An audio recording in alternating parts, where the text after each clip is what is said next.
the news with Rick Sanchez. Joining us now is one of the most prolific real estate investors with years of experience in this field. Jason Hartman from jasonhartman.com is where you can find him. Joins us now to talk about this. This is a classic argument, Jason. I mean, should the government leave well enough alone and let the market make the determination? Or should they get in there and say, no, sorry, you're not allowed to collect rents? And what's the effect on the poor guy who wants to collect rent because that's what he lives off of? Yeah, it's a great question, Rick. I don't think the government should get involved. I'm a believer in the market, and I think the market can work things out. Sometimes it's slow, it's not perfect, but I think it's better than government intervention. However, we have what we have. Now, the CDC moratorium, the National Apartment Association is suing over that one, and we have these in different places. But remember, all real estate is local, and some of the jurisdictions vary quite a bit from others. So in these landlord-unfriendly markets, the left-wing type of environments like New York City, where Trinity just reported from, that's going to be a tough slog there, in addition to all of the other challenges New York City is facing. In many parts of the country, this is kind of a non-problem. A lot of people are talking about it, but it just doesn't seem to really be something that's ending up as a problem for very many landlords at all. Last time you and I spoke, we talked about the fact that people were actually going out there and buying more houses, while at the same time people were leaving big cities. So we've got this map that I want to put up, and I want to share it with our audience, and then I want you to react to it. This is about the bubble possibilities, right? This is where the bubbles might burst and who has the highest chances of having a bubble burst. Chicago, interestingly enough, very low, negative 0.66. Vancouver, 137. This is North America. Mm-hmm. Toronto, the highest at 196. LA, 1.16. And then New York is only at 0.56. Explain to our viewers what this means and why Chicago is so low and Toronto so high. Right. Rick, Chicago is actually a very low-priced, what I'll call trophy city. I know Chicago is without its problems, believe me, and the state of Illinois has its problems. But as far as a city that is sort of a world-class city, if you will, if someone's visiting from Europe and they're visiting the U.S. back when people used to travel, you remember, they'll go to L.A., San Francisco, New York, and what's on the list next? It's probably Chicago. And Chicago is a very inexpensive city. All of those other cities are very expensive. So that's the reason it gets some slack on that. So the more expensive you are, the more likely you are that you're going to have a bubble then, right? Absolutely, absolutely. Housing overall, when you look at median price housing, it's actually cheaper on an inflation-adjusted monthly payment perspective because the interest rates are low, and we've had some inflation since 2006. A house today is about $650 a month cheaper than it was in 2006. That's amazing. That is amazing the way that thing is working right now. Thanks so much, Jason. Thanks so much, as usual, for joining us and sharing the information with you. JasonHartman.com. Thanks. The event has been fabulous. I've learned a ton of stuff already. Jason and his entire crew have been a fabulous inspiration, as well as educational in areas that I thought I was educated in, but I didn't know what I didn't know. And so it's been a great time. And I'm definitely going to probably be investing in a couple of these properties because there's some great deals here and some great opportunities for me to get both some tax savings as well as some equity investments. I'm very impressed with the quality of individual who's here at the event. It's all real deal investors. I've met several people here that are actually buying properties. There's no fluff here. And then also the other property providers that are here at Jason's event, everybody's really in the business, doing things the right way, and we're all creating long-term wealth. So I'm super happy to be here, and if you get the chance, definitely come to one of Jason's events. So any question you have can be answered by literally the exact person to answer it. So, thanks to Jason Hartman and his team, because you guys did a great job, and if you haven't been to this event before, you should check it out. Welcome to the Creating Wealth Show with Jason Hartman. You're about to learn a new slant on investing. some exciting techniques, and fresh new approaches to the world's most historically proven asset class that will enable you to create more wealth and freedom than you ever thought possible. Jason is a genuine self-made multimillionaire who's actually been there and done it. He's a successful investor, lender, developer, and entrepreneur who's owned properties in 11 states, had hundreds of tenants, and been involved in thousands of real estate transactions. This program will help you follow in Jason's footsteps on the road to your financial independence day. You really can do it. And now, here's your host, Jason Hartman, with the complete solution for real estate investors. Good morning, everybody. How are you doing? Like I said on maybe the last live stream, I don't know if it was the last one or anyway, one of them earlier this week, I said, good morning, friends, Romans, and countrymen. So anyway, it's great to have you all here. Thanks for joining me. Please comment below and let me know where you are joining us from. It's always nice to, you know what I have said for the last 8 years on the Creating Wealth podcast. I've said that geography is less meaningful than it's ever been in human history. Geography is less meaningful than it's ever been in human history. And I think that's true. What do you think about it? Let me know in the comments. Say hello, tell us where you're from, and feel free to debate. Debate is good. In the old days, it used to be popular to play a game called Devil's Advocate, right? But nowadays, the partisan political world we live in, it's so pathetic. And everyone out there, well, I shouldn't say everyone, just half of the people out there just seem to completely lack critical thinking skills. And they can't have a discussion. It is absolutely insane. I mean, folks, this is the world we all really wanted to avoid when the concept of private property rights and the concept of human rights was created. Think about that. That goes back to what, John Locke, Thomas Paine, the Magna Carta, of course, the world's most amazing document, the Constitution of the United States of America. When this concept of human rights was created, the First Amendment, it's first for a reason, right? It's the most important thing is freedom of speech, freedom of expression, and freedom of religion. And it's just unbelievable with the cancel culture we live in. And it's amazing. It really is. It really is. It's not amazing. It's depressing. How many of you are upset about the current world of debate? Debate should be encouraged. It's vibrant. It's interesting. I remember when I was in high school and college, they had debate teams. Do they still have that? Probably not, because it turned into a shit show. Oh, wait, did I say that? An SHIT show. And, you just, it's like you can't talk about anything anymore. So, folks, let's not follow that lead. Let's be in a world where people can talk about things rationally and share ideas. This is the way. I mean, think about it. When you're arguing a point and you're expressing something and someone disagrees with you when they challenge your idea, doesn't it make you think? It makes you question your own idea. It makes you think, well, what are the nuances of this? What are the things that, they might be right about? Maybe they are right about some of this, or maybe there's some new third distinction between the two of us that neither of us is considering, right? That's how it should be. That's how it should be. So since we've got election time coming up in the US, I thought I'd do the American flag background, and that's our background for today. So everybody, comment, tell us where you're watching or listening from, and we appreciate having you today. And we encourage debate. We encourage free speech. We encourage an exchange of ideas, that vibrant thing. One last comment on that.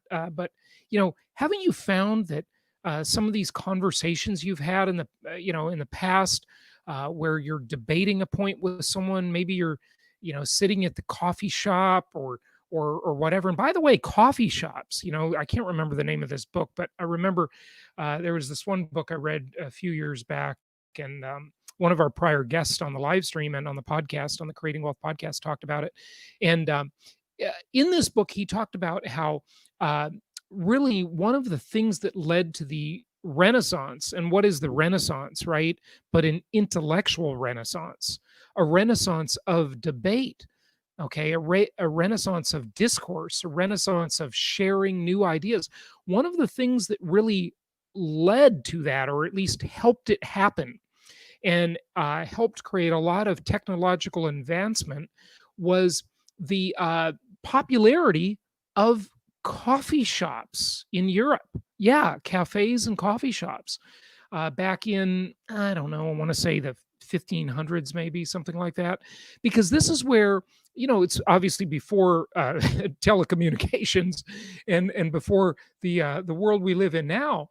But this was a world where people came together to share ideas, to debate ideas, to discuss ideas, to expand their critical thinking skills. And one of the things the world is lacking so sadly nowadays is critical thinking ability. And that, I'd say, is the opposite of partisanship. So let's engage in that here on the live stream. So do you think I'm crazy for even saying any of this? Maybe you should debate this with me. So post your comments below and we'll get to them. And let's get to a few of them now. So Daryl says, hi, Jason. Hey, Daryl, welcome. Lorna says, good morning. Good morning, Lorna. Why can't you make it louder? Why can't you make it loud? I think it's loud enough now, isn't it? Hey, let me know if it's not loud enough. Okay. I hope it is. Let me test that.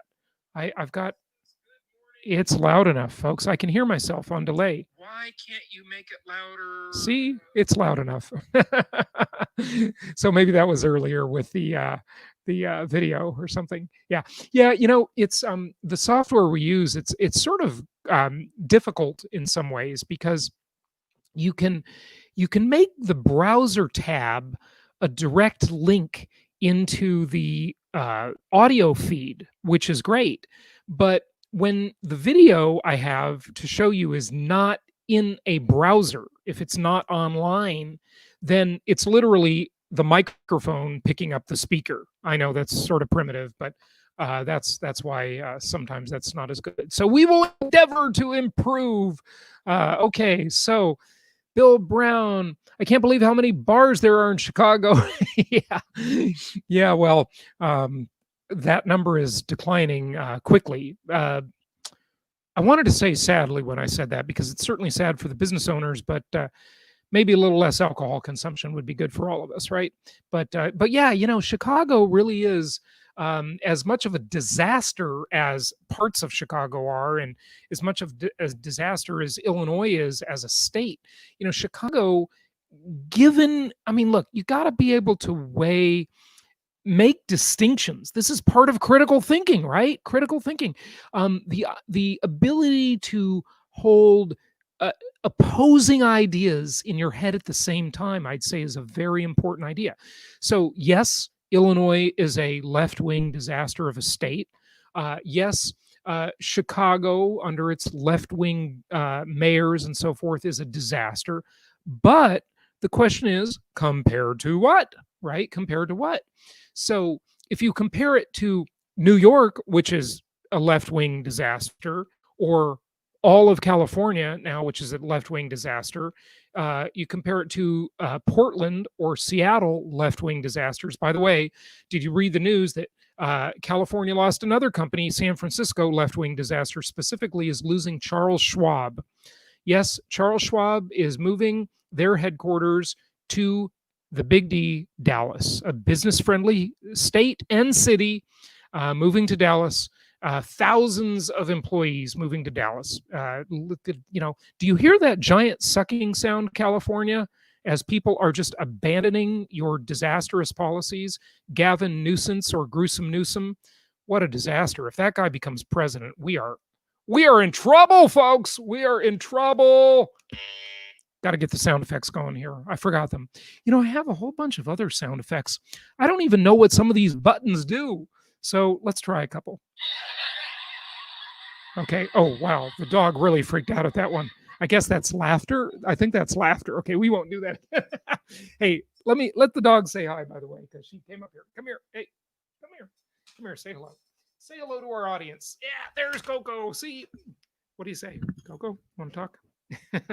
Now she doesn't want to say anything, but yeah, Coco's got to get a bath today. So anyway, so yeah, but people are leaving these places. Minnesota, yeah, another place people are leaving, Bill. But thanks for letting us know your location. Bill, are you going to stay in Minnesota? And where are you specifically? Minneapolis. Lorna is in Durham, North Carolina. North Carolina is great. I like North Carolina a lot. Long Beach, Julie. I used to live in Long Beach. I went to high school in Long Beach. Well, one of two high schools I went to. The other one I went to is where they filmed the movie Grease, or well, part of it. So can you figure that out? If anybody knows the answer to that, where I went to high school and where they filmed the movie Grease, you know, tell me more, tell me more. Was it Love at First Sight? That's such a great song. That's like the good old days, you know. And post it in the comments if you know where I went to high school in Los Angeles. I also went to high school in Long Beach. Really liked living in Long Beach. Long Beach is a great town. Unfortunately, it's in the Socialist Republic of California, but otherwise great. Chad says, good morning, Seattle in the house. Repping for Chaz. Hey, peace out. Represent. I'm sure you're not really in Chaz, but yeah, Chaz is Chaz still there? Or didn't they change the name to Chad? Or I don't know. Anyway, I haven't followed Chaz lately. Florida. Well, Steve, where in Florida are you? Where in Florida are you? So Richard in Tampa, it lives in Tampa, but currently in Jacksonville, two great cities. And we have properties in the greater Jacksonville area. So go to jasonhartman.com, reach out to one of our team members, and they can help you with properties there. Chaz, yes, Chaz. Yep, you agree. Great. Ramin says, good morning. Where are you, Ramin? But Bill wants to disagree. Well, hey, I want to disagree with myself too. Ultimate Bargain says, government exists to protect the people from force and fraud and to enforce legally binding contracts. Anything else is unconstitutional.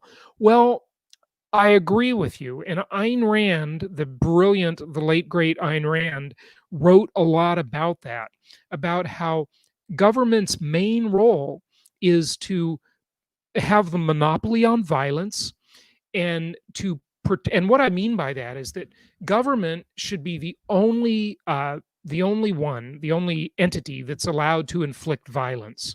Meaning that if someone burns you in a business deal or does something you don't like, you don't get to go out and be a vigilante.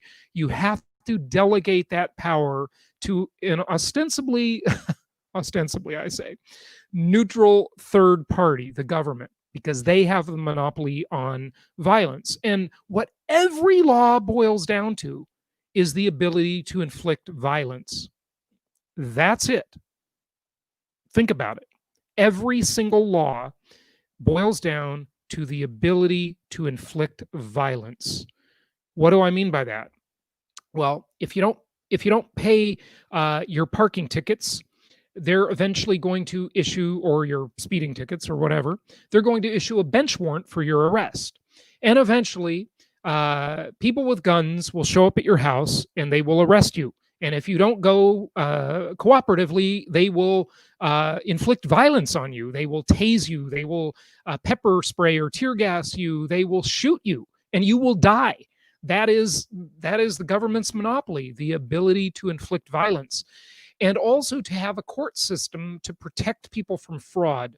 You know, I absolutely love our legal system. I know, I can hear it now. As much as people complain about it and say, oh, it's terrible, the cost of litigation is enormous, you're completely right about that. There's no question. Very few people except the rich really have access to the legal system. Sadly, that's not fair. But it is the way it is. But the question I would ask you is, compared to what? Where is it better? In what other country? Some would say England is better because they have a automatic loser pays system, and that might be better. We can debate that. It's good and bad. So that's a complicated discussion for another day, another day. But yes, ultimate bargains. You made a great point. You are right. Oh, but wait, I'm going to differ with you. The government does have more powers than that. They have the ability to think about it. In our chartering documents, we are the only country on earth, at least at the time, with the word happiness in its official chartering papers. This should be like the 4th of July episode. The government's role is to promote the general welfare, provide the common defense, ensure the blessings of liberty to ourselves and our posterity, right? And so it's a little more than that. But yes, it is core that you're absolutely right. That's good. Initiating force is immoral. Propositional response or proportional response. Yes, that's a good point. The state is great. Fictitious entity by which everyone expects to live at the expense of everyone else.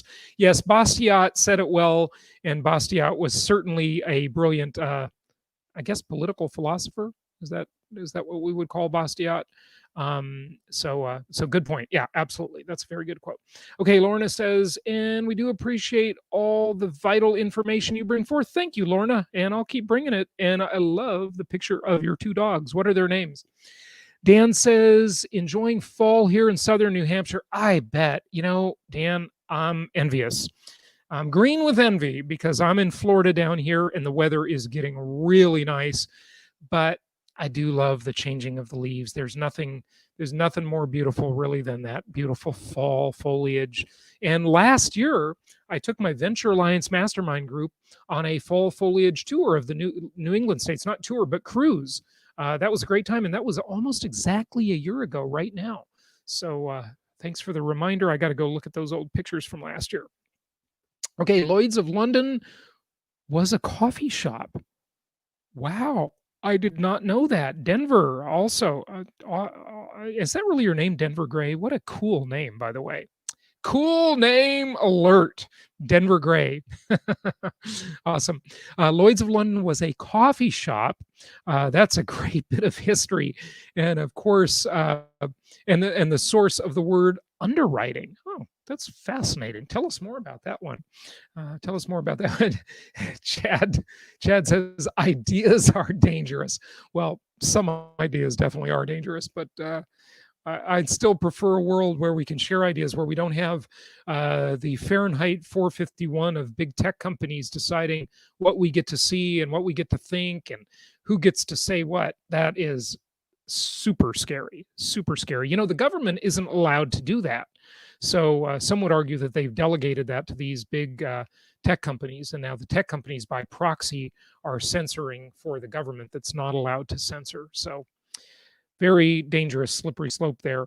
The Silver Chief says, good morning from Arizona. Great state. Arizona is the copper state, right? Nevada's the silver state. But yes, Arizona and Nevada. I've lived in both of them and really miss Arizona. Great place. So Garrett says, coming from Seattle, moving to Florida ASAP. And you know what? Boeing, by the way, I just read is leaving Seattle, or Everett, actually. And then we got Charles Schwab leaving California. I'm telling you, money always goes where it's treated best, folks. Money always goes where it's treated best. Let's drink to that. I got my Libra cup here because I'm a Libra. Just had a birthday last week. Thank you for all of your nice birthday wishes. My friend Ryan, I think he got this from Scott Adams, the creator of Dilbert, and the author of a couple of fantastic books. The Synchronized Sip. So since we're doing coffee talk here, get your synchronized sip going. And enjoy your coffee with me. Mine's getting cold, so I'm probably going to abandon the rest of that cup. Yes, it's loud enough. Okay, great. It's a gray area. I love it. Hey, we had Denver Gray as one person watching and listening. And then we had It's a Gray Area. And then we have Seattle. I can't help but think of Christian Grey from 50 Shades of Grey, right? Seattle. Okay, it's loud enough. Oh, maybe it's too loud now. Okay, I'll tone it down. I don't even know. It might be too loud. Nice and loud now. It was the intro. All right, good stuff. Okay, hi from Texas. Carrie's in Texas. Welcome, Carrie. Daryl, do you know when non-QM mortgages are going to be available again? Oh, Daryl, I think they're available now, actually. Reach out to our team members. One of them was talking to me about that just the other day, and I can't remember the answer. But yeah, there are non-QM mortgages available out there. I'm pretty sure there are. That means non-qualified, which is sort of a different category of the mortgage lending environment. And by the way, what we haven't done yet on the live stream, although we've done it many times on the podcast, is we've had many mortgage experts on, and we should get a mortgage expert on the live stream. By the way, I don't want to forget that 1 week from yesterday, 6 days from today, we are having our pandemic investing 1-day conference class, whatever you want to call it. It's going to be really good. We're going to take a deep dive into a lot of important subjects on the pandemic investing conference. So be sure to join us for that. And that go to pandemicinvesting.com. By the way, you get a free mini book there, and you can also register for the conference. We got the last early bird pricing ending today. So be sure you go and register at pandemicinvesting.com.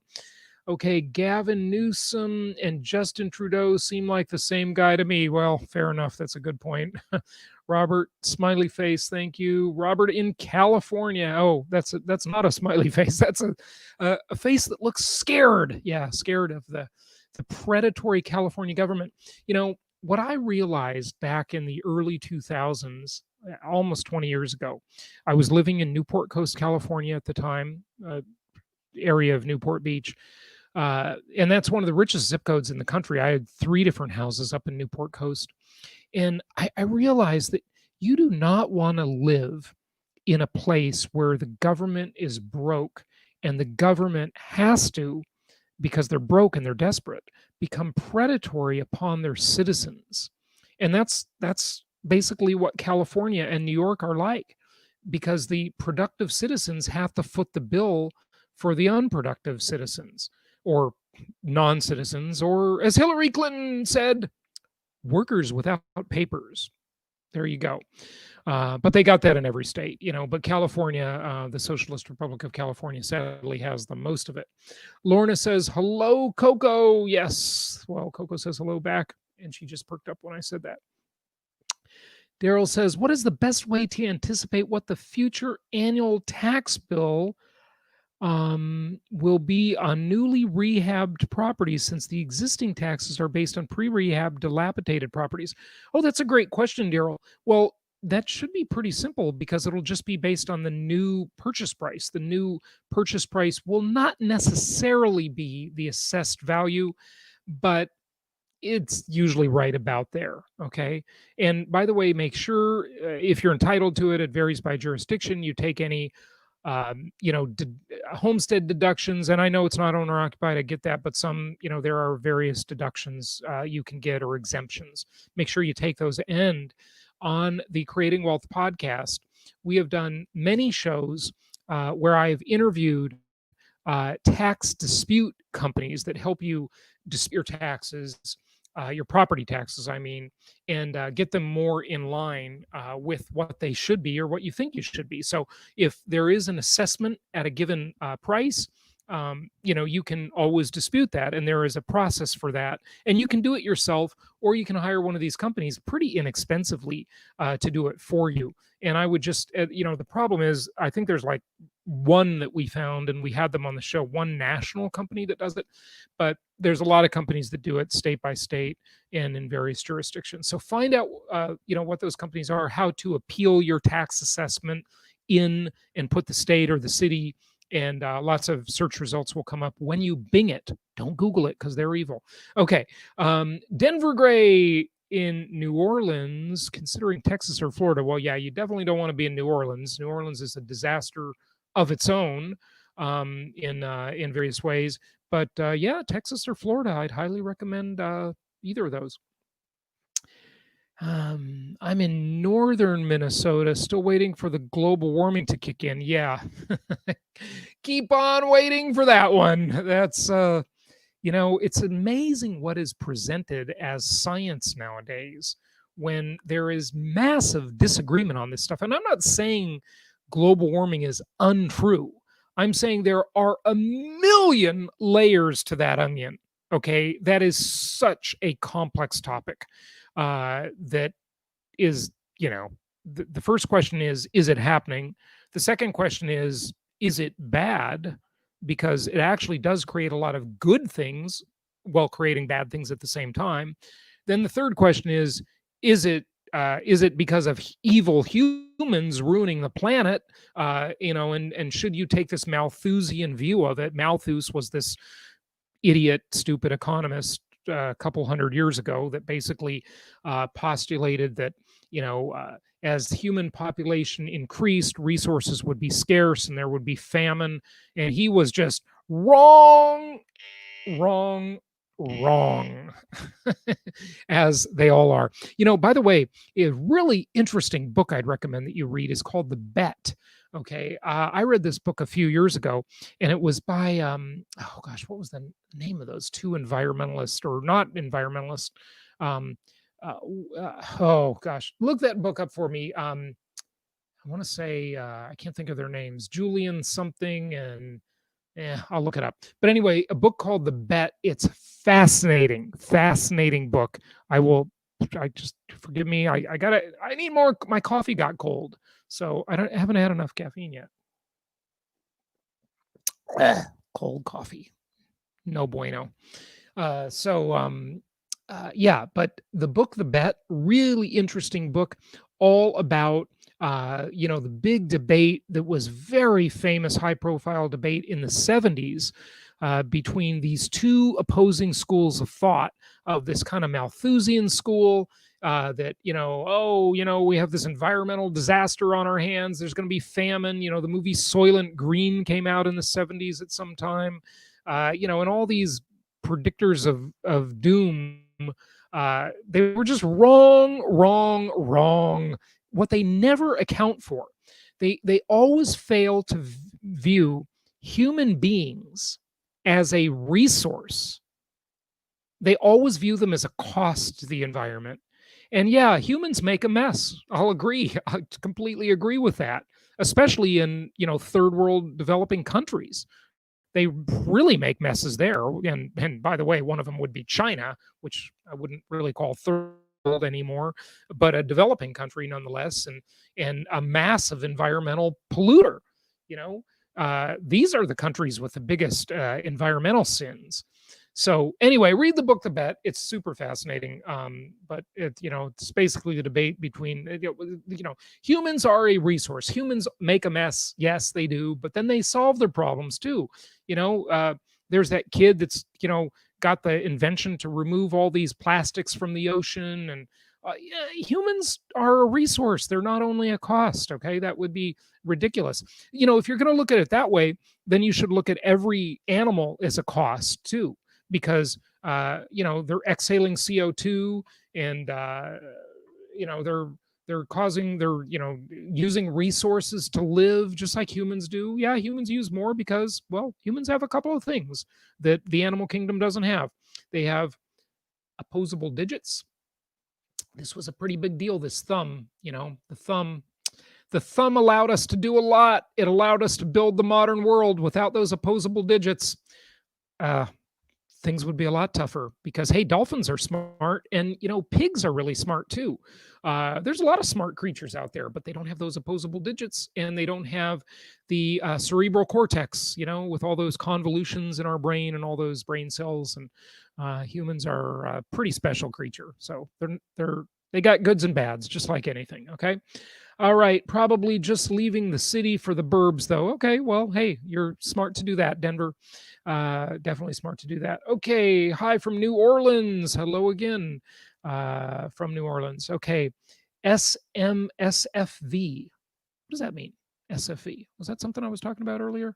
Okay, and Lisa, one of our team members, you got it right. Venice High. You probably just looked up on Bing or DuckDuckGo, which, by the way, DuckDuckGo is the search engine I'd recommend. I interviewed the founder of DuckDuckGo on the podcast, and that's one of the more private search engines, by the way. And yes, I did go to Venice High for a year where they filmed the movie Grease. I used to have a huge crush on Olivia Newton-John. Ah, wow. When I saw the movie Grease, I just, yum. I fell in love with her for a long time. Okay, It's a Gray Area is Poughkeepsie, New York. All right. And, oh, wait a second here. I skipped a couple. Sorry, folks. You know, that's what I don't like about this program. It is when you lose your place, it's really hard to find it again. Well, okay, here we go. Poughkeepsie. Okay, I agree with Ayn Rand politically, but reading her novel is pretty unbearable. Oh, I disagree with that. Which novel? Fountainhead or Atlas Shrugged? Atlas Shrugged is brilliant. And life-changing book, a lot of people would say, all 1,200 or so pages. It's a slog, but it is pretty brilliant. But listen, if you don't want to read those giant novels of Ayn Rand's, a great little primer is called The Virtue of Selfishness. And the title really has nothing to do with the contents. She said she named it that because she thought the title would bug people. And I love that, by the way. She said the title would really bother people, especially those altruistic idiots. Ayn Rand had a big problem with altruism. And listen, there's some moderation on some of her ideas. They're far to one side of the spectrum, but sometimes you got to be far to the side of the spectrum to get people to get the point. And so The Virtue of Selfishness is fantastic. It's really short. It's just a collection of essays. You don't have to read them in order. And the one I'd recommend you start with, which is not the first one, is called The Monument Builders. So go get The Virtue of Selfishness by Ayn Rand and read the short little essay on the Monument Builders. It will blow your mind. It will blow your mind. The Monument Builders. Really fantastic. Okay, yeah, novels. Okay, so Sunshine Girl. Hi, folks. Currently booming Western Australia. Yeah, boy, Australia has been on a tear, their economy, meaning for a long time. Wow, congratulations to Australia. Your economy has been just booming for a long, long time. Chad says it's gone. I don't know what's gone, but something's gone. Okay, pursuit of happiness was originally ownership of property. Oh, interesting. The founding fathers understood the importance of private property rights. Of course they did. Yes, you're absolutely right. And without private property rights, you're not going to live in a very good world. Okay, private property rights, super important. I remember years ago when I was more of an environmentalist than I am now. And what I mean by that is that I realize that the environmental movement has a lot of communistic elements to it and really scary authoritarian elements. Of course, I still like clean water and clean air, just like anybody. I mean, you'd be nuts to say that everybody didn't need and like that. Of course, I like the environment. But the problem with the environmental movement, two completely different things, the environment and the environmental movement, of course, is that it's all been corrupted and co-opted by, a lot of radicals. Anyway, I was reading the Greenpeace magazine because I used to be a supporter of Greenpeace. And by the way, the founder of Greenpeace left Greenpeace. Look up that story on DuckDuckGo and it'll blow your mind because he thought that the whole thing was just way out of whack. By the way, we got to get some news here. I got a bunch of stuff to share on my screen, folks. We're getting so tangent alert. Boy, we've been on 39 minutes and we've been on a lot of tangents today, folks. But I like it. It's good. So, the old saying, red or green trees have red roots. Red meaning communism. It's private property rights, very important. Anyway, the Greenpeace magazine, interestingly, it was interesting that Greenpeace had this insight, because I wouldn't, I'll give them credit where it's due, is that they showed pictures after the Soviet Union collapsed. And they went in and did lots of reporting, and they showed these just devastating pictures and this article about what had been, this environmental damage and the polluted streams and lakes and rivers and land, and just absolute disaster. And the conclusion, interestingly, that this old Greenpeace magazine came to, I wish I had a copy of this from 30 years ago or something, is that when people own something, they care about it. I mean, look, think of it. When you rent a hotel room, do you take better care of the hotel room than your own home? When you rent a car, do you take better care of the rental car or the car you own, right? So the idea is, if you vest the ownership of land into the hands of people, they will generally, not always, but generally take care of it better than when it's owned by everybody. This is the tragedy of the commons concept, right? And so the tragedy of the commons is that nobody really cares about the common as much as their own. They take better care of their own stuff. Now, granted, this isn't perfect, because in the debate about the environment and the debate about capitalism, there's a concept in economics that I really want you to think about and know, and I want you to notice this all the time. Here's the concept. You ready? It's the word of the day. It's not a complicated word, but it's an important one. It's the concept of what's called externalities. Externalities. Okay. So externalities in economics is the concept of when, a factory, when it makes something, it's going to pollute. There's almost no way you can manufacture anything without polluting. Okay. Now, granted, you can also clean up the pollution, or you can, trade the rights to pollute with, other companies that are cleaning better than you are, maybe because they manufacture a different type of widget than you, but whatever, right? So there's going to be externalities. Every restaurant or bar or hotel or household produces trash, and that trash is an externality. In my area, they pick up the trash tomorrow. And so, on Sunday, I'm always going to the kitchen trash can and the bathrooms. And I'm, my housekeeper now is only on, she used to be once a week, but with COVID, we went to twice a week, or every 2 weeks now. And so with that, she comes every 2 weeks. So, I'm dumping more of my own trash. And every time I roll that trash can out and the trash truck comes, I'm creating an externality with all the trash I throw out, every time the trash comes. So we all have externalities. And the thing in capitalism is, should we pay for those externalities? And should companies pay for those externalities? By the way, hi, Drew, I see you here. I'll have you on in a moment. Drew is in the green room. So we're going to have our client and my longtime friend, Drew Baker, come on, and I don't know what he's going to talk about, probably self-management. Actually, I'll kick him in right now, because he's sort of a Renaissance guy. He likes to talk about everything. Hey, Drew, how are you? You're on. Hi, how are you? Good. Good. Hey, it's early where you are. You're not much of a morning person, are you? What's that?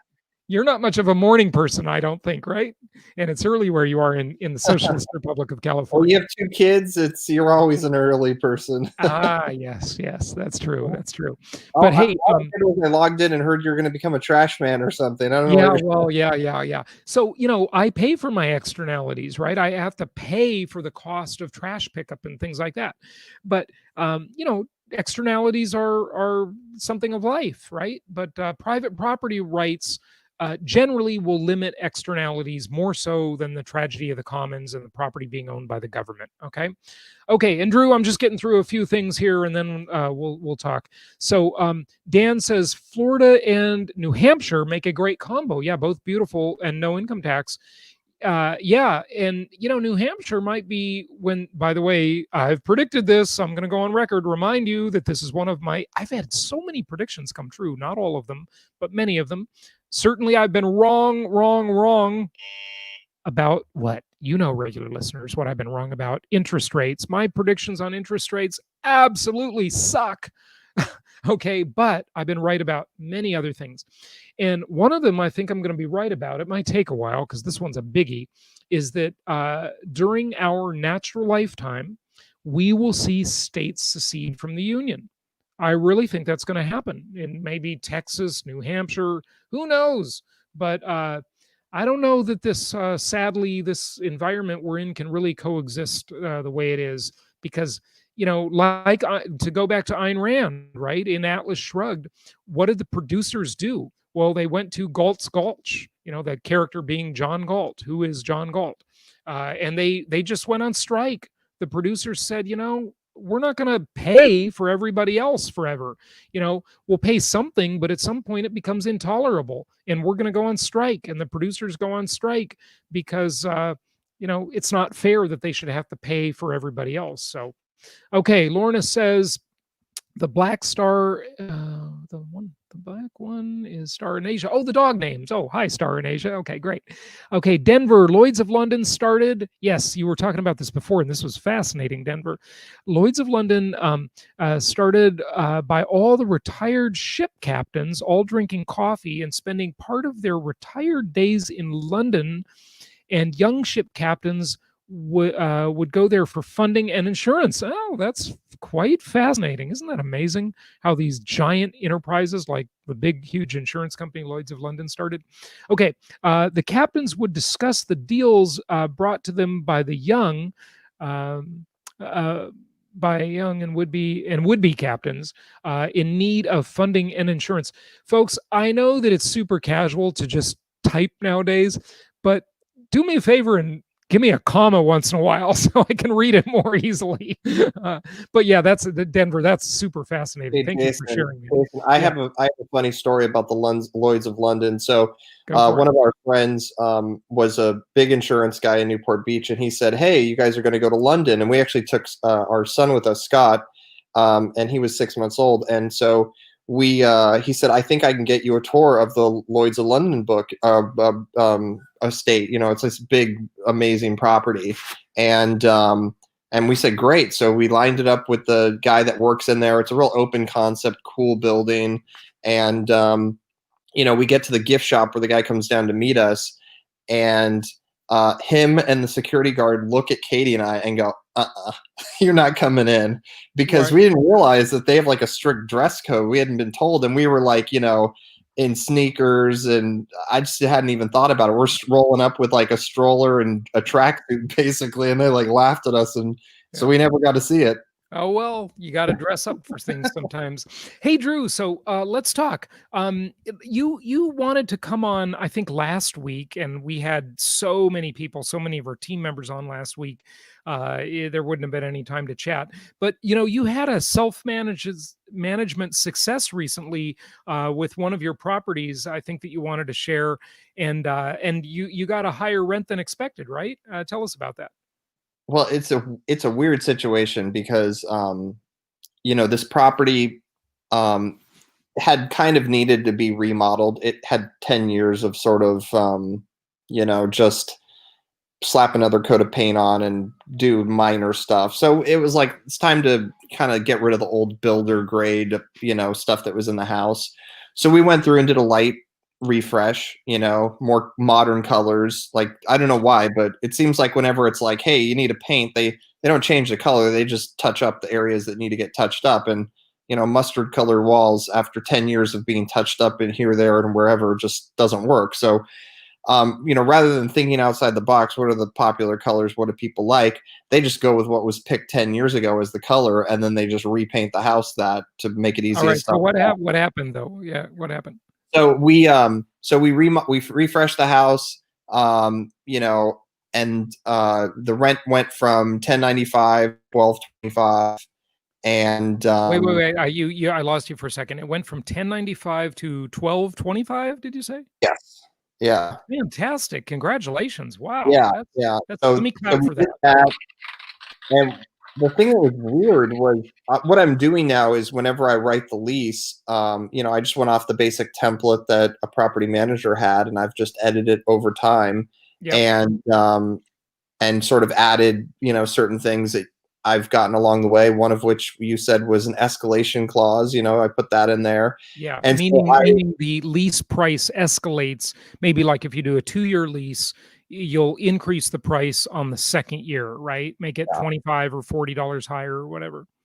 Yeah, so this lease is going into effect mid-October, and I was like, I don't want this to renew in October, so let's push it back a couple months.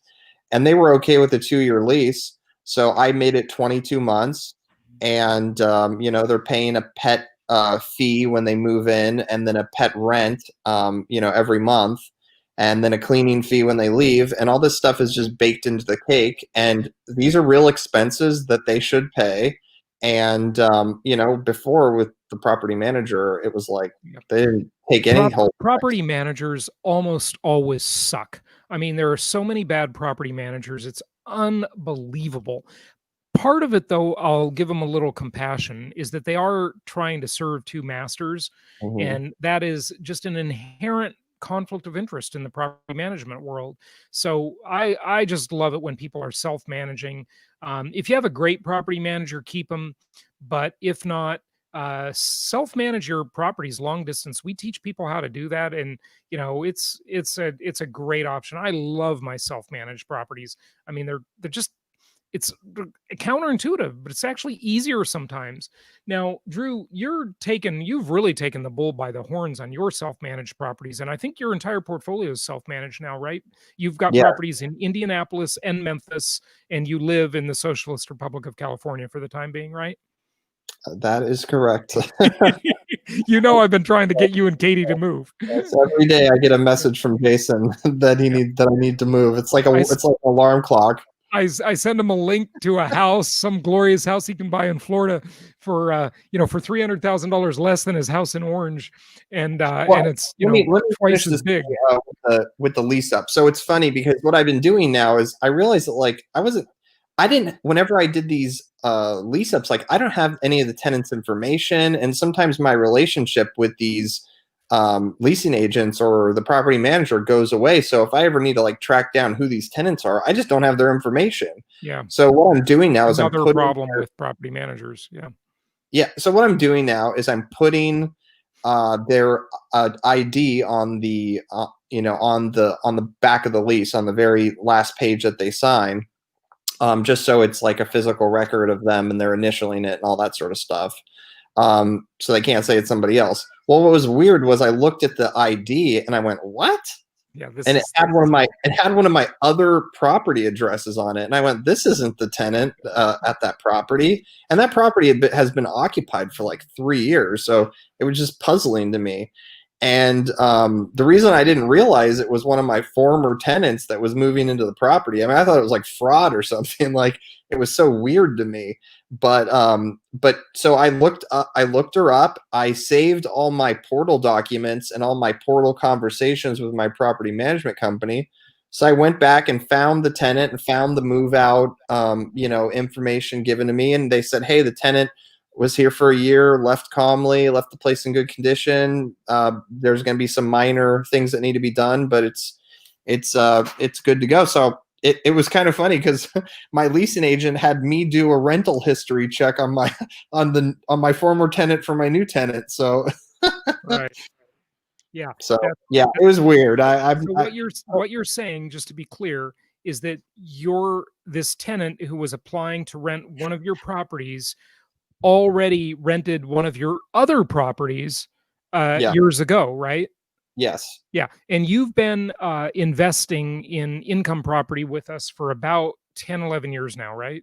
Something like that. I think I bought the first one in 2010. So okay, so 10 years. So and now you're getting recycles. Did you end up renting to that tenant that rented from you before? Yep. Isn't that fantastic? Yeah, and she signed it yearly.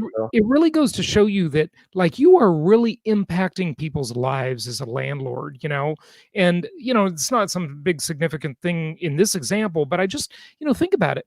people are making your property their home. They will have experiences there. They will have memories there. They will have, pictures there. They're going to remember that their entire life. I mean, that's just a huge impact, and this is really neat that Yeah, well, person came full circle. this is kind of interesting because she moved out in 2016, I believe, and she was paying $925 in rent for a 3-bedroom, 2-bath, and arguably that was under market.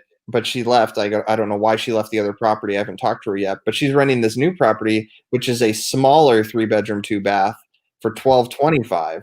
So if she had stayed put, that same unit I'm currently renting for $1,025 because I haven't, since the same tenant's been in place, it's been difficult for me to raise the rent dramatically in proportion to what its current market value is. Just I don't want to give them a shock, and to if I have to do a lease up a lease up and a rent ready on that former property that's been occupied for a few years, the vacancy cost will blow out any benefit of raising the rent. So I want to be modest. But I mean, it's interesting because you might argue oh, this tenant left and now they're coming back, and there's all this rotation, and sometimes that works in your advantage because now I'm making more in rent, and sometimes the lease up isn't a big deal. So the tenant leaving and coming back arguably has made me more money. Right. Yeah. That's great. That's an awesome story. Thanks for sharing it. Okay, we've got a question here that I want to answer because this is really important. Let me find it here. And by the way, if you're just joining us, post in the comments any questions or comments, and also post and let us know where you are watching or listening from. Okay.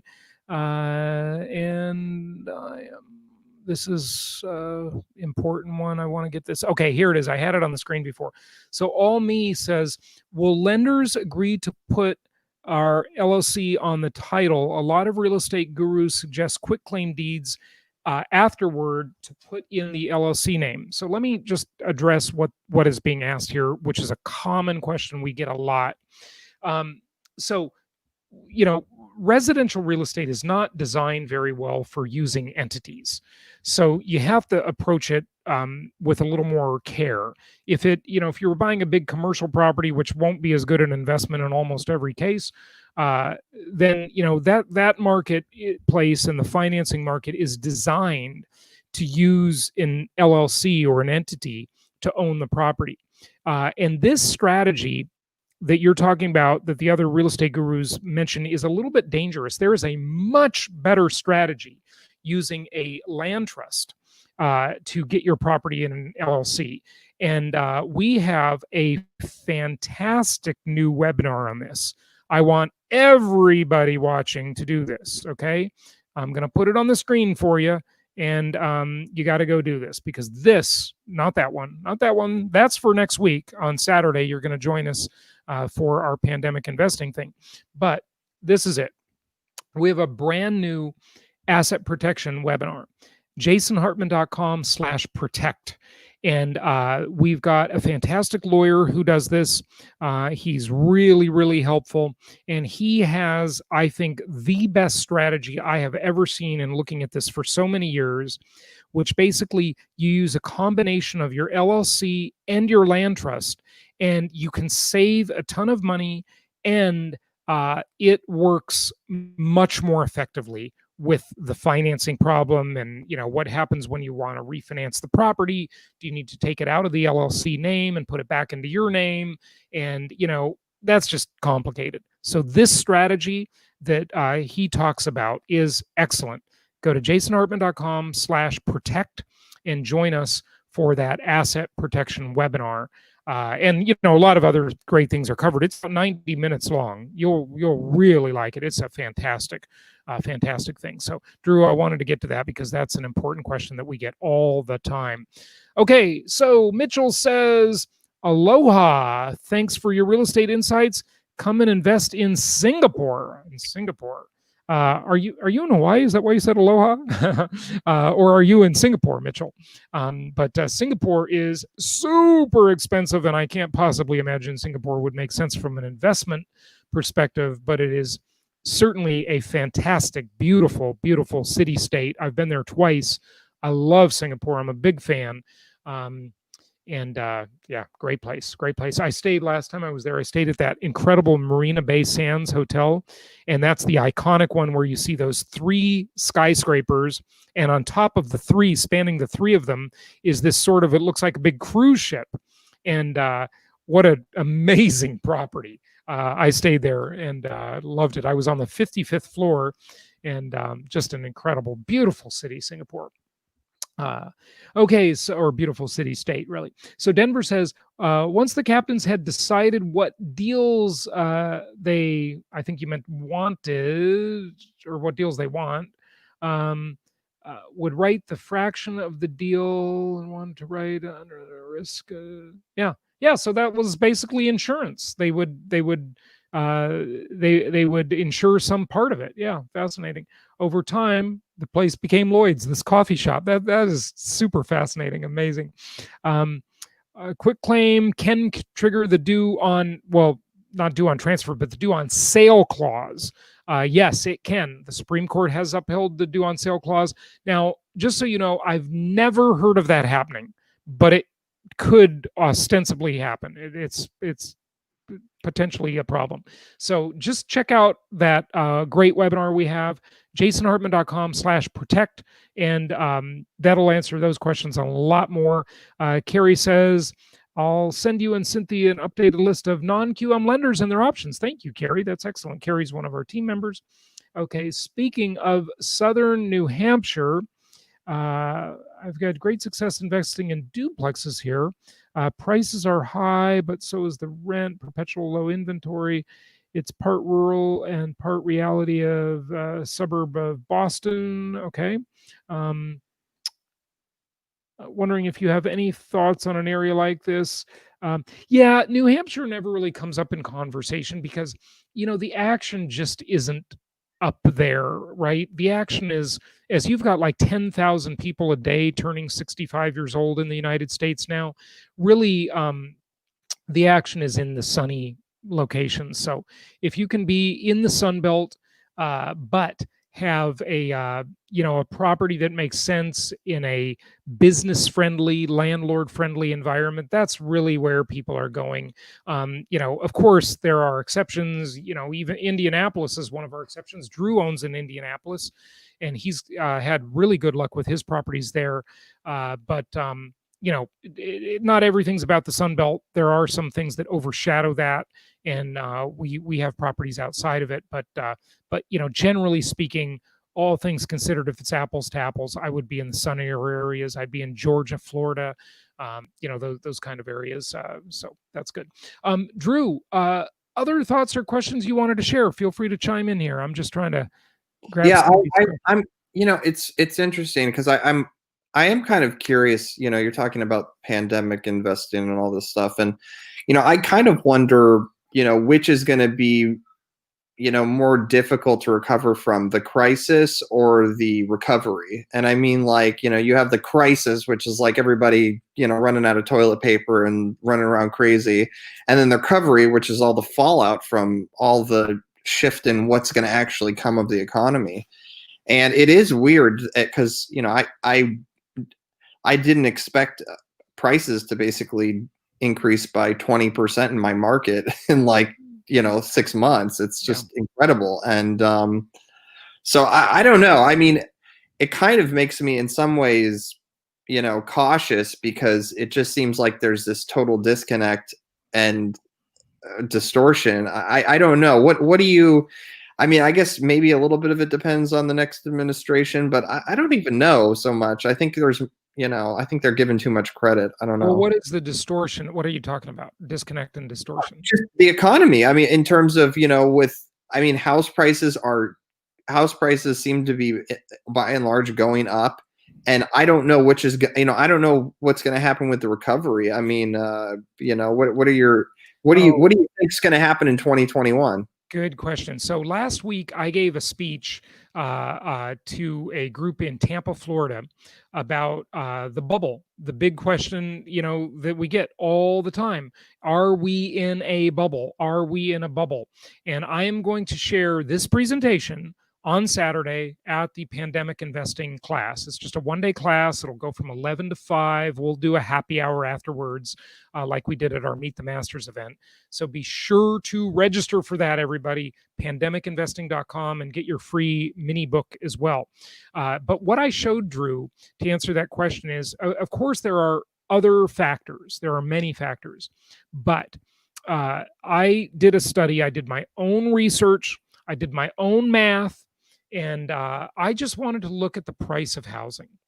And basically what I did is I took 1976, I took 1984, I took 2006, and I took 2020. I took today.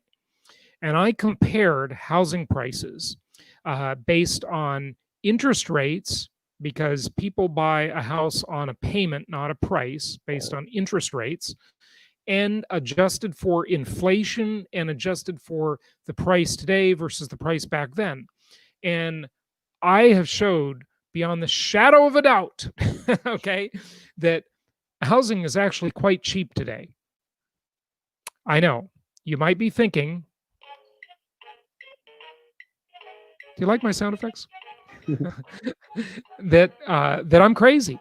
But I'm going to show you on Saturday, 6 days from today, at pandemicinvesting.com, on that live conference that we're having.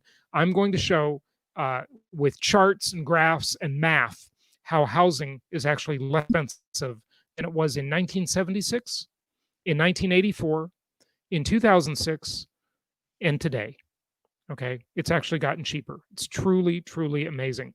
So there are many other things that could trigger a bubble. Of course, we have high unemployment. We have lots of uncertainty and lots of problems.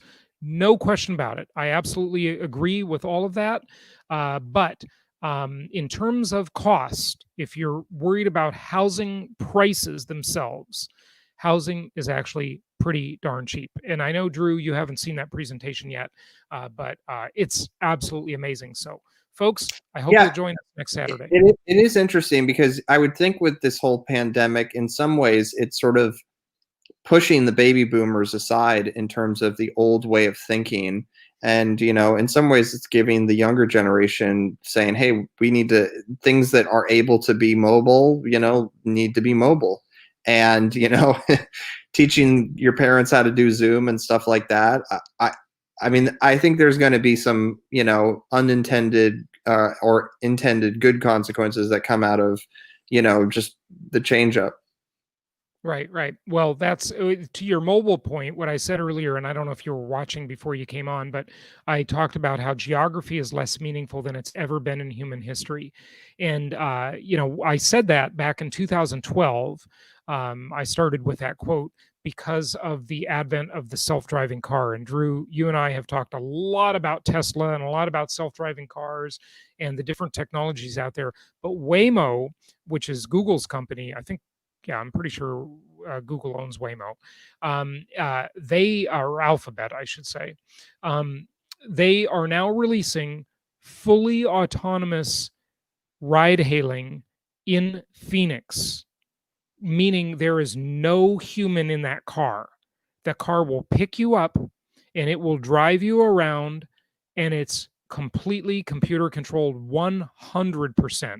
So, they always in the past, and Uber did the test there, and of course there was one fatality, sadly. But with those Volvos, they were doing, and when I lived in Scottsdale, I saw them driving around where there was a human there as a backup, just overseeing the self-driving functionality. But the Waymo version is 100% automated. 100%. There's no human in the car in case of emergency. So we'll see how that goes. But it was just in the news. Did you see that, Drew?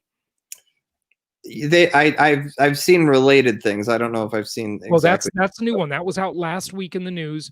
And what this shows you is, to Drew's point about portability, is that so many things are portable and location is less meaningful than it's ever been in human history.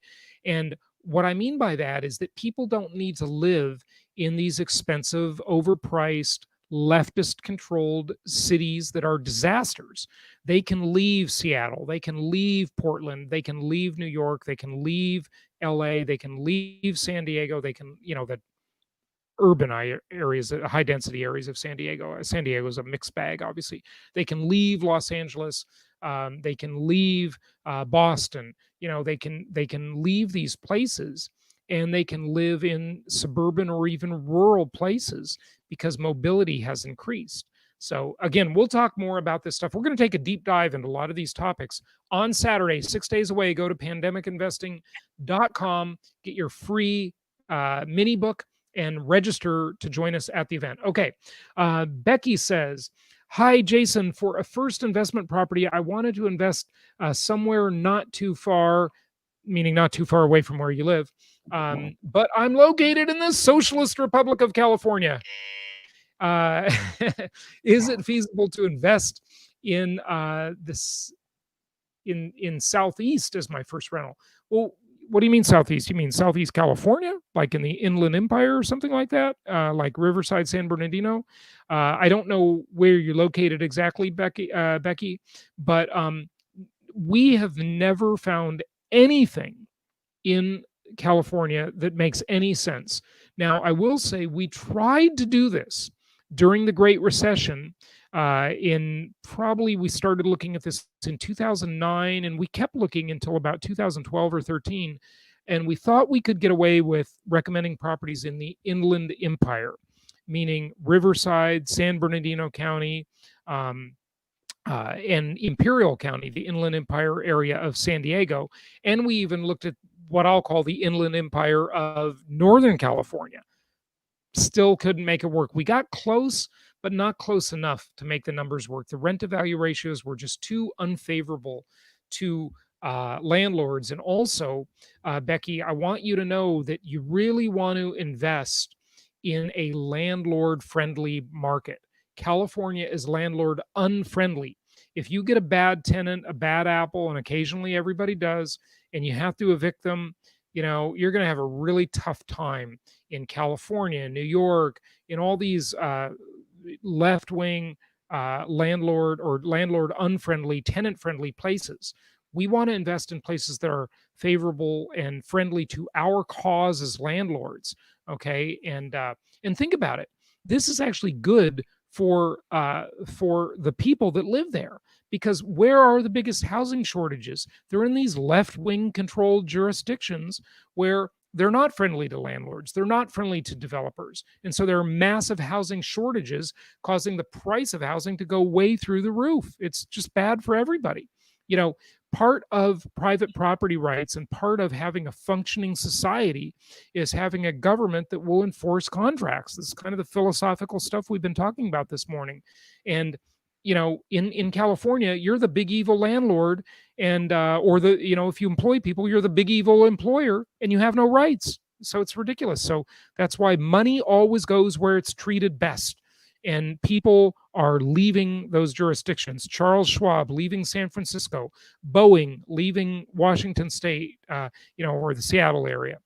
Yeah, it seems like these policies are basically a wealth tax. Yeah, they are a wealth tax. Yeah, they're driving wealth away is what they're doing. So Ramin says, come on, Jason.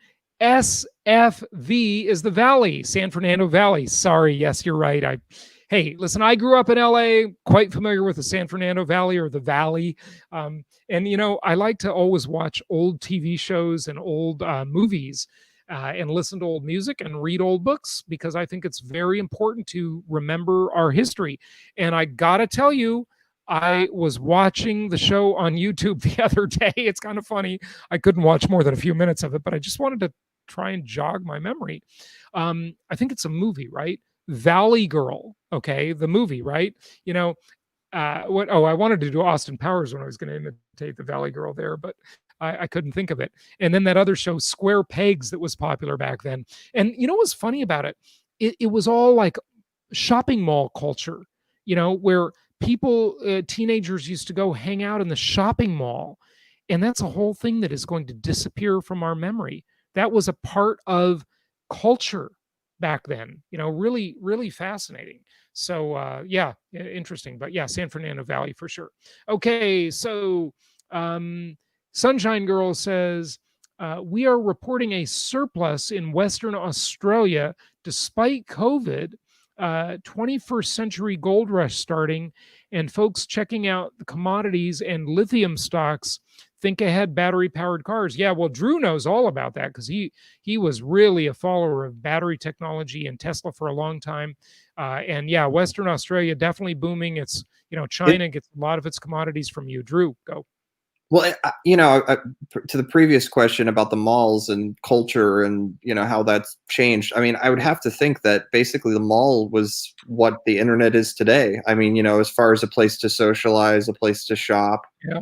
And a lot of that social media and shopping online, all that stuff is now digital. So, but I do think there will always be a meeting place in the town, that's still prominent, but it won't be a big building, with Miss Fields cookies in the middle. Mrs. Fields. Oh yeah, that was always in the mall, Mrs. Fields, right?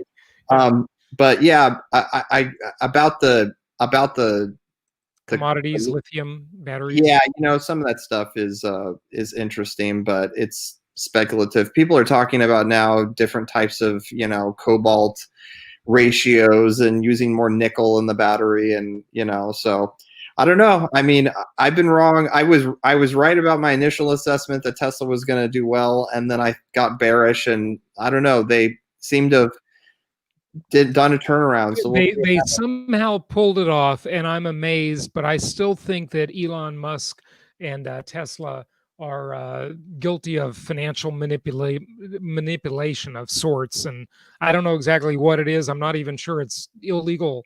I'm just saying that they've somehow, I don't know, somehow, that's a long. They were trying so desperately to be profitable in 3 quarters because then they could qualify for being included in the S&P 500. And so people were front running the stock, trying to buy it up in order for it to be included in, in that, because then you get a whole bunch of investors that will flood in because they want to have the balanced, portfolio. And then they realized that they were basically selling a bunch of these tax credits ahead of the game in order to make themselves appear profitable. So it's just a lot of financial manipulation. Yeah, and it's a lot of it is totally legal, and a lot of companies do it. But I tell you, Tesla seems to possibly be a master of it. And by the way, I wanted to get into it today. I got all these news stories I wanted to talk about, and one of them is the truck with Nikola, the electric truck company, another big scam. Wirecard, another big scam, and it's just unbelievable in the way these accounting firms essentially participate in these scams, the big accounting firms. I've got a CNBC video on that that's fascinating. I want to share that with you. Maybe we'll get time here. But for the asset protection stuff, if you want to get that together, on the screen right now, again, is that URL. Go to jasonhartman.com/protect, and that land trust strategy to have your properties essentially owned by an LLC through a land trust. Really cool idea. This is all attorney presented, so this is a real attorney. And go to jasonhartman.com/protect. This is a new webinar, by the way. We had a prior webinar that is the 1.0 version, but I asked him to update it and do a 2.0 version of this webinar. jasonhartman.com/protect. Check that out. Really good stuff. Really good stuff. And then, of course, our pandemic investing class is next Saturday, or this coming Saturday, 6 days away. So go to pandemicinvesting.com for that. Okay, couple other questions. And Drew, if you have time to stick around, I'd really like to show this video. It's pretty short, but it's pretty telling. Let's just get to a couple. I got about 10 minutes, and then I got to become dad. Yeah, we appreciate you joining us, getting away from letting Katie take care of the kids here for a few minutes. Okay, so Nazik says, don't understand people moving outside of the city permanently. When Corona is finally conquered, people will miss cafes, museums, low-cost foods, culture, good schools, then move back. Well, a lot of the cities have terrible schools, so I don't know about that one. But Yeah, they do have all those other cool things. And I agree with you. Listen, you're talking to two people right here, Drew and myself and his wife, Katie, who's not here, but three people who love walkable communities. I completely agree with you. However, they have a lot of those in suburban markets in Florida. Florida has got these fantastic walkable communities.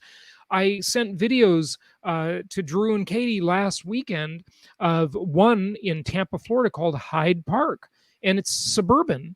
But one area of this has cafes and coffee shops. Now, granted, it doesn't have museums, but you have museums in the walkable communities of Sarasota, Florida, and St. Petersburg, Florida. You can get a lot of this in these suburban markets. In some of them, some really choice suburban markets are still really nice, walkable, charming communities. So you don't have to be in a city for that. And remember, you can still visit a city. Okay, you can still travel to these places, and you don't have to necessarily be in them all the time. But I agree with you. I do see that. I'm not blind to it at all. Okay, Bill says George Gammon is live now, but I'll stick with you, Jason. Oh my God, I can't believe I won over George. I didn't. By the way, George is in Jekyll Island, Georgia, right now. I was going to be with him actually this weekend, and he's with G. Edward Griffin at his Red Pill conference there. So George is a great guy, and but hey, thanks for sticking with me. I appreciate it. You can watch the replay of George's. So I didn't know he was going live right now. We should coordinate on that. Okay, so Gosling's Nest, Adirondack Chalet, New York. Okay, do you think that experimental medicine Trump took is affecting his emotional? Oh gosh, here we go. Here we go. Here we go. I don't know. And I don't know what experimental medicine he took. Are you saying that was hydroxychloroquine or something else? I know he had another. I can't Yeah, I don't remember think he took that. I think he took something else. Yeah, But yeah. I think it's funny questions. But he was taking hydroxychloroquine before. I know that Right. as a prophylactic, a protectant for it. So I don't know. I don't. That's just every discussion is a partisan discussion anymore. It's like I can tell you how you'll vote if depending on what you believe about COVID or the treatment or the therapy for COVID. Like literally, someone's political. It's unbelievable nowadays. It's just political. I think it's sad that everything's been politicized. I mean, could you imagine if 9/11 happened today? Yeah, I mean, it would be a disaster. I mean, it was a disaster, but I mean, it wouldn't be take out the unification that happened because it would just be completely chaos. Yeah, I don't know. But Trump had a dramatic change since he got out of the hospital last week? I don't know. I didn't notice it, but I haven't really been following him. So anyway, Lorna says, that's my plan to self-manage my properties once I get on the ball. Hey, that's a great decision. We've got a ton of content on self-management, and we have an entire community to support that. And Drew is one of our lead thought leaders in that community. And that is the Empowered Investor Inner Circle. So you can learn more about that with us. We're going to do a webinar on that soon. Okay. Manarino posted a week ahead. I think it's good info. I don't know what that refers to. Maybe someone else has commented in the thread I haven't gotten to. So not sure. Orange County, New York. There's a lot of Orange counties around. There's Orange County, Florida, Orange County, California, where Drew is, where I used to live, and then Orange County, New York. So good stuff. Welcome. Okay. This is Colorado. Absolutely big fan of his. And of Mark Moss. Yeah, Mark Moss and George Gammon have been on the show many times. So yeah, they do great stuff. Appreciate you changing the beautiful art piece behind you. Changing to beautiful. Oh, hey, you are the first person to notice that I changed that painting. I was waiting. I was waiting for someone to notice. Yeah, I was totally waiting for someone to notice that. I didn't say it. I wanted to see if you'd notice, but yes, I did change it. Hey, got to have a little change, right? So good job noticing that. Would you recommend a new investor start off self-managing? Probably not. I would, unless you are And yeah, unless you have some experience, I would not. Get a property manager first, but you can catch on really quickly. It's not hard to self-manage. Okay. So and learn from us, learn from our network, but I would recommend you have a property manager at first. Yeah, I think if you have 2 or 3 years of property management that has occurred on your property and you have multiple properties, go ahead and multiple properties. Yeah, you could do it in a pick, year. pick the one that you think is going to be the least trouble and sort of, dip your toe in it, see if you like it, and go from there. Good advice from Drew, a man who has done it and has really refined the art of self-management. And yeah, that's because, Cody, you live in Boise, Idaho, and Boise, Idaho is too expensive for investment. We used to, by the way, 16 years ago, we used to help people buy properties in the Boise area and in Meridian and all those areas. We used to have a local market specialist there, and it's too expensive now. But all our investors who went into Boise, they made tons of money there. So, yeah, but yeah, you can't do it there now.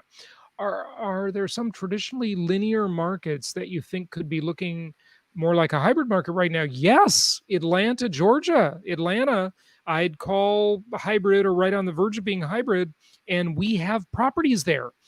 So go to jasonhartman.com, click on the properties page, and reach out to our team members. They can help you invest there, Matthew. So good question. Yes, absolutely. Okay, Stay Curious says California is likely to see a huge homeless crisis. Are you saying there isn't one already? California is a disaster of epic proportions. Yeah, I don't know if you've seen, there's been this big upswell of content on YouTube about leaving California. Lately, it's just been incredible. I mean, after Joe Rogan did it, there's been a ton of influencers on YouTube that are like, I'm out of here. Yeah. And yeah, well, Graham Stephen or Stephen, he's moving. I saw his video the other day. He's a huge YouTuber, and he said he's leaving California and he is moving to Las Vegas. And Drew, that's what I'd recommend for you and Katie, because that's an easy move. Yeah, like moving across the country to Florida where I am, that was a big move. But notice I did it in steps. I moved to Arizona for 6 years. Then I lived in Las Vegas for a year and a half. And so I did it in steps, but now I'm in Florida and I love it. It's great. Good stuff. So pandemicinvesting.com, learn more about this stuff. Okay, let's get to some more questions and comments. So good point, Drew.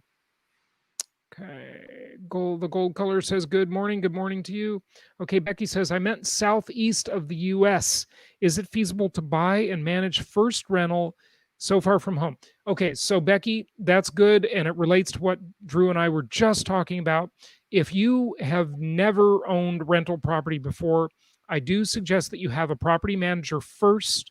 So have a property manager. We can refer you to property managers through our network and help you buy that property. And then after you get the hang of it for a while, you'll learn some stuff from your property manager, then self-manage.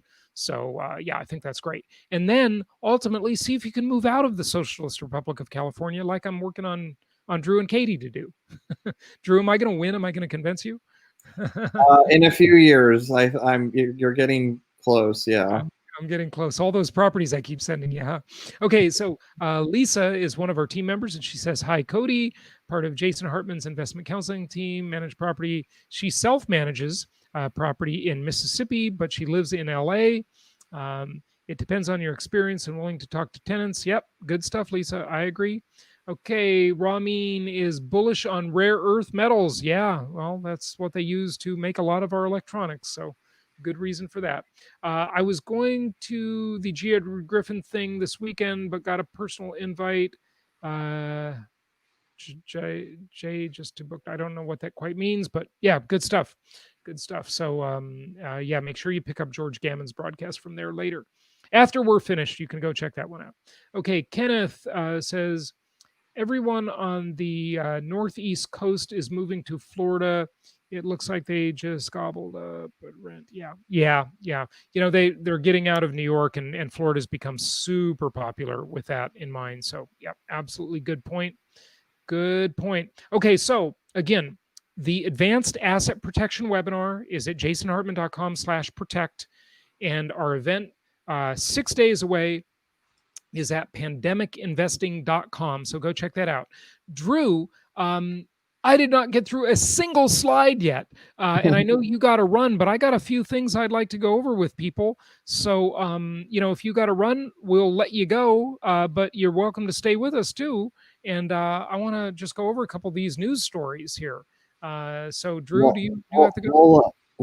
I'll catch you the next time. I do have a funny thing that I could tell you about New York City if you care. Sure. I texted my friend who lives in New York, and he's a firefighter in the city, and he owns a physical therapy business he owns. So I was talking to him, about De Blasio and the city and everyone leaving, and he said, I mean, the guy De Blasio is just incompetent. I wouldn't have him manage a Taco Bell. The guy goes to the gym every morning at 10 a.m. No joke, 10 a.m. Isn't he supposed to be working at 10 a.m.? Most normal people that live in the city and work in the city alone, get to the gym before 7 a.m. This guy's still in REM sleep. Yeah, unbelievable. I mean, these are, De Blasio is just an idiot. Gavin Newsom's same thing. These people are just milking the system and basically, destroying what they govern. Right, one a city, one a state. So yeah, absolutely scary. I will predict that Gavin Newsom will be the next president, or in the future. Oh, scary! It's coming, dude. I guarantee you. Yeah. Let's hope that doesn't happen. But this is why I think it's very likely we're going to see a legitimate, strong secession movement in our natural lifetimes. So that's what's going to happen. I've long said, because Texas is one of the states that seems like it would be a candidate. Maybe New Hampshire, maybe Florida. I don't know. If we see that, I always said, like, years ago, I was saying, 15 years ago, I was saying, if Texas were to secede from the Union, it would become the Hong Kong of the United States, meaning as well, really the old Hong Kong. Hong Kong, sadly, is changing a lot under Chinese authoritarianism. But as Hong Kong is to mainland China, Texas would become to the U.S., right? It would be this business-friendly jurisdiction where people would flock to it, and it would be the super prosperous area if that were to happen. So yeah, we'll see. We'll see. But Drew, good stuff. Thank you for joining us. If you got to run, feel free to. Thank you for joining us, everybody. Let's give Drew a big hand. All right. Hey, thanks, Jason. Good luck. We always love it when our clients come on to share their experiences with us. So, Drew, thank you so much for joining us, and we will see you later. Bye. Okay, so in the news, honey, I shrunk the apartments. Average new unit size declines by 9.7% in the 2010s compared to those built in the 2000s. So apartments are getting smaller. What does this mean? Well, it's interesting because first off, high density apartments, I would say, are in trouble in the era of COVID and the era of civil unrest. Why?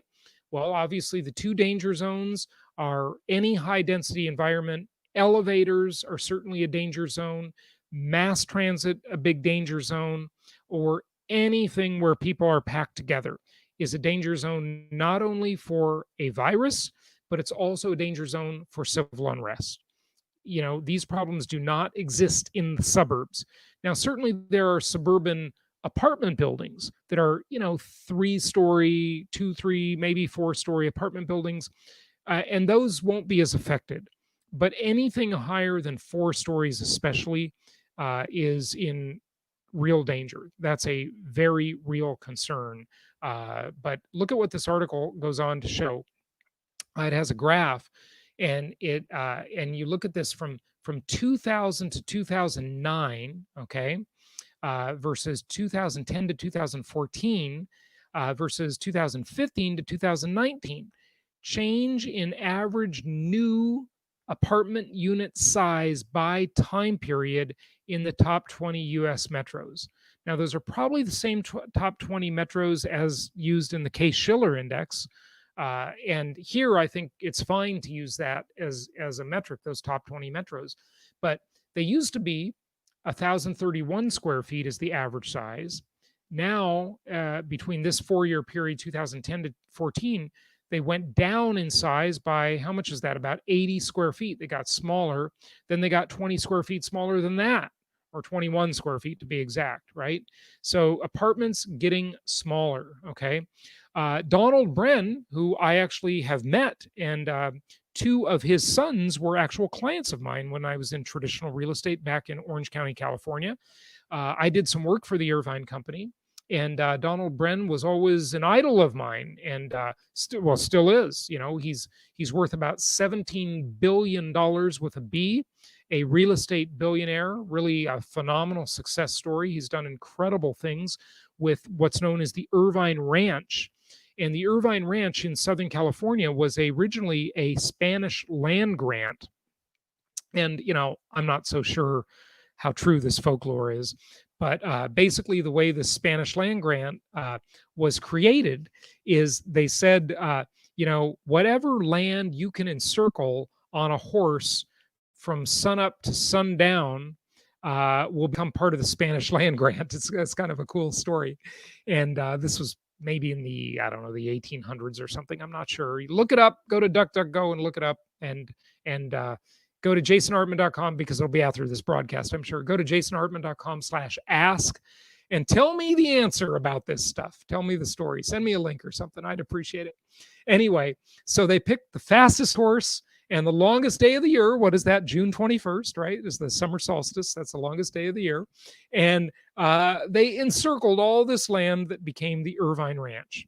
And in the, I think the 70s, Joan Irvine Smith did, or owned most of it, or owned the Irvine Company. And Donald Bren came in and bought it out, took it over. You know, there was litigation. It was not exactly a happy experience, I guess, but he won, and he turned around and he turned the Irvine Ranch into really an incredible development. My hats off to Donald Bren. He did an amazing job, really an amazing job. And you know, developed commercial properties, residential properties in this master plan community. When they developed Woodbridge, which was kind of the center of the residential, you know, developers from around the world and urban planners from around the world came there. You know, from Singapore actually was one of the big places, because Singapore is beautifully planned as well. And they came to look at what was done on the Irvine Ranch. So really a phenomenal thing. But the world is changing, and the Irvine Company has just laid off 1,700 people, mostly hit staff at 3 hotels and resorts. You know, the hotel business has been really hard hit, and the office property business has been really hard hit. That would be, and the shopping properties, Irvine Retail Properties. And by the way, that's what the company's called, Irvine Retail Properties. So just look at this. It says the company is led by 88-year-old Donald Bren, who Forbes calls America's richest real estate baron, with a net worth of $15.4 billion. I said 17 billion. Maybe it was there at one point. Can't remember. Bloomberg estimates his net worth declined by 1.2 billion. Oh, so there you go. He was at the 17 billion mark, give or take, in the past year. And now those hotel properties obviously have gone down in value, so that's probably one of the big reasons there.